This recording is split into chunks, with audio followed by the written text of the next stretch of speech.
Jarkko, thank you very much for taking the time before your match. Very nice to talk to you. So, I'm just 18 years old and just starting on the tour. So, what was your big secret so far on the tour, and what was your ranking at the age of 18? Oh, 18. Wow, tough to remember the ranking. I remember I was still at school playing. I was playing a lot of tourneurs that year, a lot of ITF tournaments. In the end, I won US Open, and then that kind of gave me confidence to try pro career. But I didn't have a very high ATP ranking like you do now. All right. You still look so fit at the age of 34, and what is the one secret that you can only give me but not to the other young guys, so they cannot learn from you?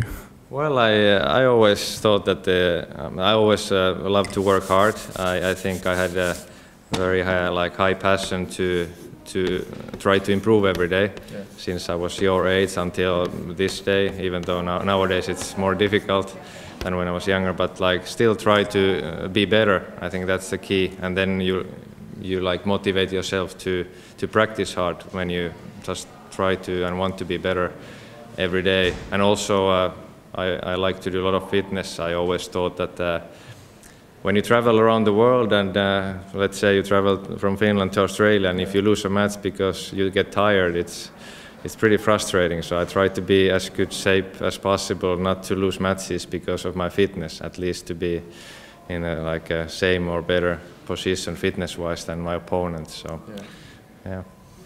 Well, it worked out very well for you the whole career, no? At least it was a long one. Compared to ATP Tour now and when you started, what's the big difference now between the 2015 and 2001 or 2 when you started? I think players are more complete nowadays. When I started, there was more players who were specialized for faster surfaces. Some players were almost only winning matches, let's say on clay court, and then they didn't win many matches on hard court or faster courts. Now everybody can serve pretty well, everybody can return at least okay.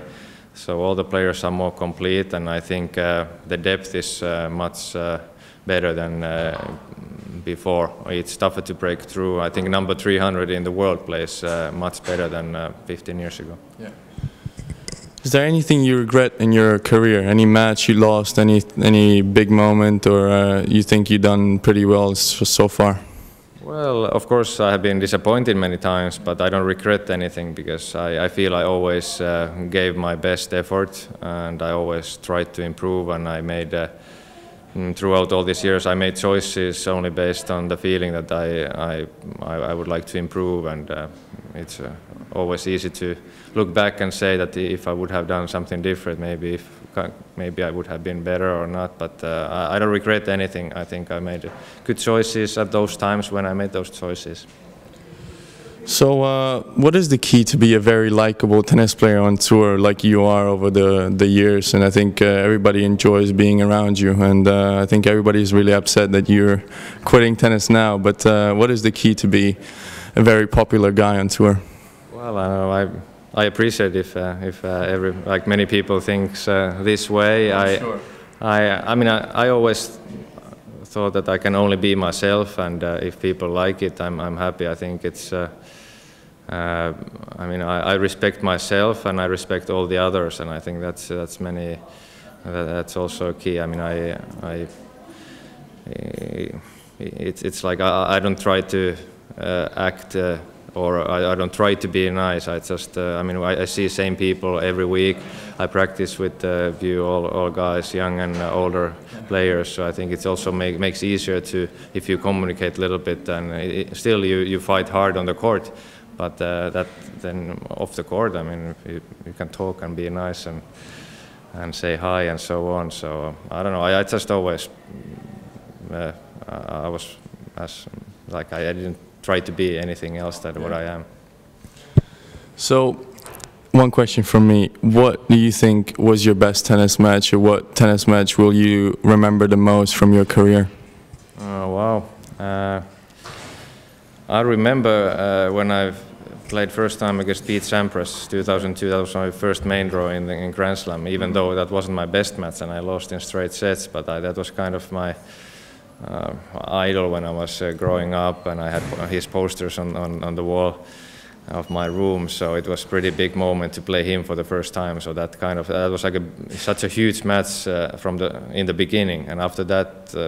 Any other match didn't feel that difficult because that mentally was so tough to, even though I had nothing to lose, but to play against like my idol, and I just broke through the year before. Everything went so fast, and this match I remember really well, but it wasn't game-wise. It wasn't the best match. There's some other ones.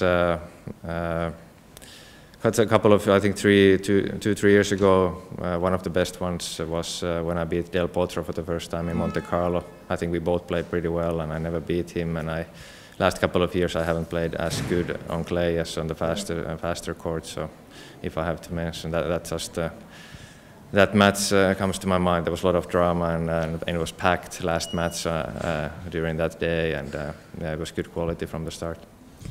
All right, last questions from the viewers. What tennis player, female or male, would you take to an island and you can just spend a vacation with? Female or male? Well, both. We don't know.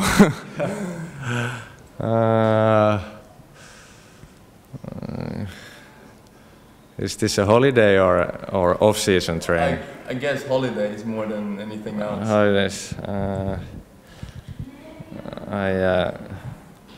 I'm a married man, so I wouldn't take any female for a holiday. I would take Brunström. I play with him here in Stockholm. He's a very good friend of mine. And, yeah. Very politically correct answer there. Yes. All right. Thanks a lot for taking the time before your match, and good luck in this week. Thanks. You too. Thanks. Good. All right. Thank you, guys. Teacher and student, thanks a lot. Appreciate it.